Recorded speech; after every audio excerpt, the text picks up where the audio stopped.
Мерзімнен ерте босанудың белгілері туралы айта кетейік. Жатырдың мойны қалыптыда, міне мынау жатыр мойны десек, қалыптыда бұл 3,5 сантиметр ұзындықта болу керек. Ол былай сақталған күйі ұрықты жатырдың ұясында ұстап тұрады.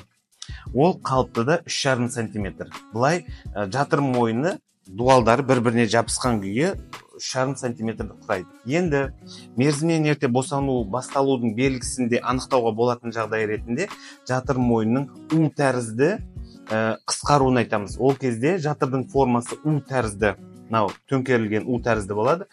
Және де тағы да бір түрі Y тәрізді жатыр мойнының қысқаруы.